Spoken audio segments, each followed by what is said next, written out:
Young বয়সে মনে হয় বাংলাদেশের সবচেয়ে কম বয়সে মন্ত্রিত্বের শপথ নিলেন মন্ত্রী পদমর্যাদায়। আপনার কি অনুভূতি?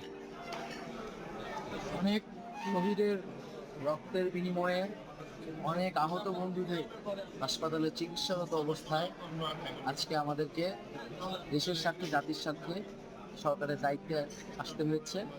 আমরা মনে করেছি যেহেতু তরুণদের নেতৃত্বেই অভ্যুত্থান সংঘটিত হয়েছে, তরুণরা যদি সরকারে আসে আমাদের জনগণের আস্থা বাড়বে এবং তরুণরা একই সাথে সরকারে থাকবে, রাজপথেও থাকবে। অভিজ্ঞতা এবং তারুণ্যের সংমিশ্রণে এই অন্তর্বর্তীকালীন সরকার গঠিত হয়েছে। আমরা যে প্রতিশ্রুতিগুলো করেছিলাম, গণহত্যার বিচার এবং রাষ্ট্র কাঠামো পুনর্গঠন, একটি নিরপেক্ষ নির্বাচন, সেই কাজগুলোকে সামনে রেখে, সেই লক্ষ্যগুলোকে সামনে রেখে এই সরকার কাজ করবে এবং অতি দ্রুত সময়ের মধ্যে মানুষের জীবন নিরাপত্তা এবং আইন শৃঙ্খলার পরিবেশ ফিরিয়ে আনাই আমাদের প্রথম কাজ হবে।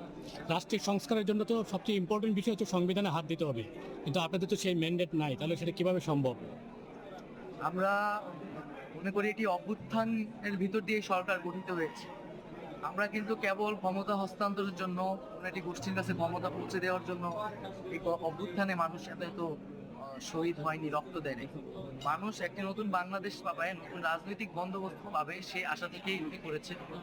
তো মানুষের সেই ম্যান্ডেট নিয়ে আমরা সরকারে এসেছি এবং অন্যান্য রাজনৈতিক দল এবং বিভিন্ন পক্ষের সাথে আলোচনার মাধ্যমে আইন অনুযায়ী যতটুকু কার্যক্রম নেওয়া সম্ভব এবং রূপরেখাগুলো আমরা হাজির করব এবং সেই অনুযায়ী কাজ করব। আপনারা গণপরিষদ গঠন করার পরিকল্পনার কথা বলেছিলেন আন্দোলনের সময়, সেই পথে কি হাঁটবেন?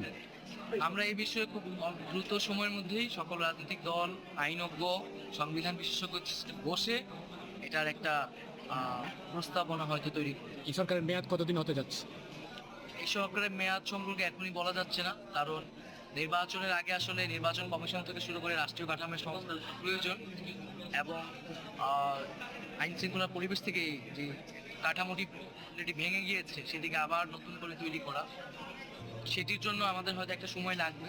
তবে রাজনৈতিক দলসমূহ বা জনগণের মতামতের ভিত্তিতেই আসলে এই সরকার পরিচালিত হবে এবং তার মেয়াদও আসলে আমরা মনে করি সে অনুযায়ী ঠিক। কতদিনের মতো আইডিয়া বা কোনো? এই বিষয়ে এখনই আমরা বলতে পারছি। বিএনপি তো দ্রুত নির্বাচন চাচ্ছে, বিএনপি তো একটা বড় রাজনৈতিক দল, তাদের সঙ্গে কথা বলে আপনারা সরকার গঠন করেছেন আমরা শুনেছি। তো এইখানে আওয়ামী লীগের কাউকে দেখলাম না, আপনারা কি কথা বলতে চেয়েছিলেন কি না?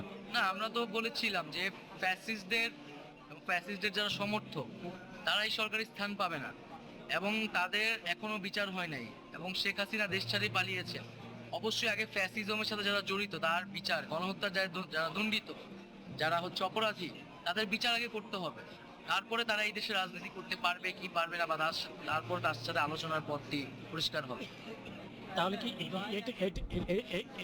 এটা কি মানে শুধু এই ঘটনার বিচার, নাকি এর আগে যে হত্যা, গুম, এই নির্বাচন, গণহত্যা, পিলখানা হত্যাকাণ্ড থেকে শুরু করে এই আগস্ট এবং জুলাইয়ের যে গণহত্যা এবং এইগুলোর রেজিমের যে লুটপাট, দুর্নীতি, ভোটাধিকার লঙ্ঘন, এই সব কিছুই আমরা বিচারের আওতায়।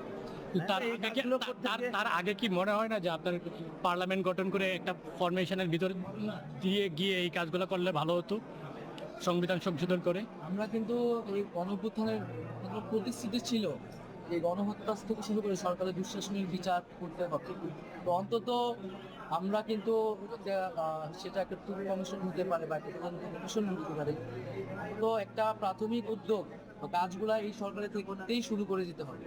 নাহলে মানুষের যে আস্থাটা আমাদের সেই প্রতিশ্রুতির সাথে আসলে এই আপনি কোন মন্ত্রণালয় পাচ্ছেন দায়িত্ব?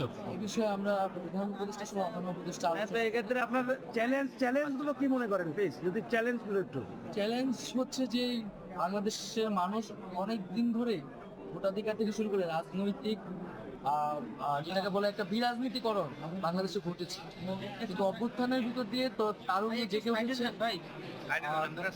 দ্রুত সময়ের মধ্যে আইন শৃঙ্খলা পরিবেশকে ফিরিয়ে আনা একটা চ্যালেঞ্জ হবে এবং সকল মানে রাজনৈতিক দলগুলা, গণতান্ত্রিক দলগুলাকে একত্রে এনে একটা নতুন বাংলাদেশকে প্রস্তাবনা তৈরি করা, সে অনুযায়ী কাজ করা। এই চ্যালেঞ্জগুলোকে মাথায় রেখেই আমরা আসলে